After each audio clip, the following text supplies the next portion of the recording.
Hi there. So I'm going to choose the video because why not?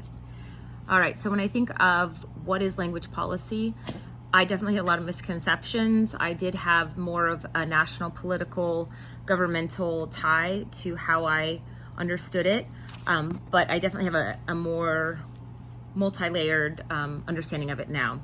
So language policy, according to Shahomey, 2006, chapter 3, he shares that language policy is the primary mechanism for organizing, managing, and manipulating language behaviors as it consists of decisions made about language and uses in society. And that's page 45.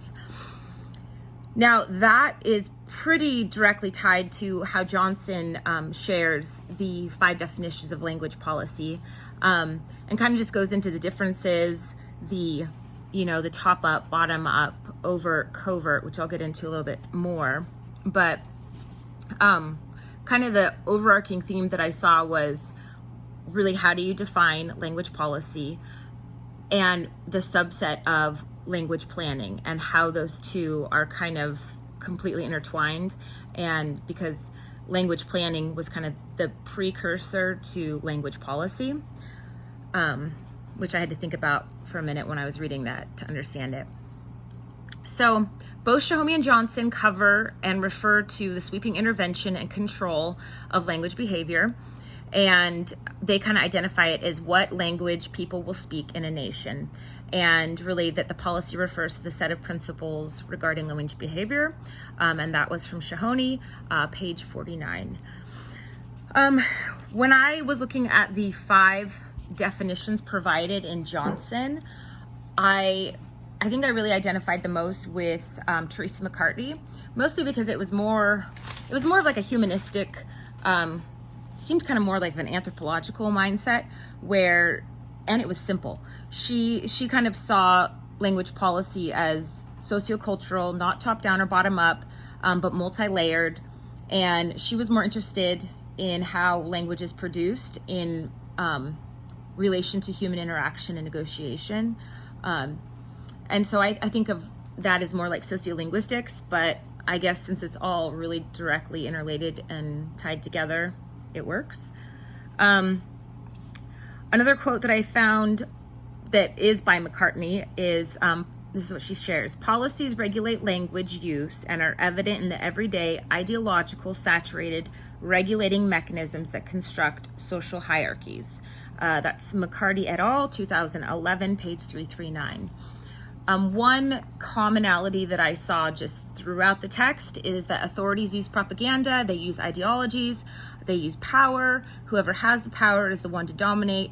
We saw that in the reading when it had to do with the Exxon gas forcing everybody to really learn English, with the Navajo boys in the boarding schools and being beaten and really being like tortured to learn English. I have personally seen, not to this extent, but that every child must learn English.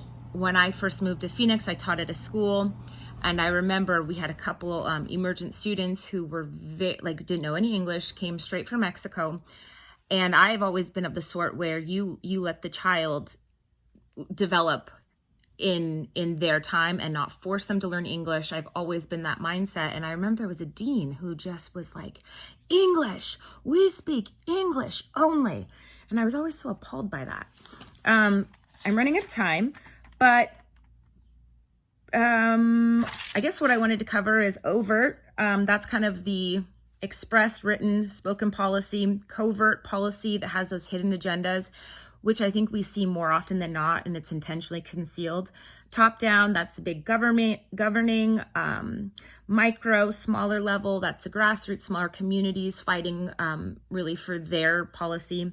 Explicit, that's the official document. Implicit, that's occurring whether or not without official. And then the de jure and de facto are in law practice and in writing. And then the policy de facto, whether or not it's really in practice or documented, it's just kind of locally taking place. So yeah, I did learn a lot, and really sad that out of the 6,500 languages in the world, that 90% of them are endangered to be extinct. It's a lot.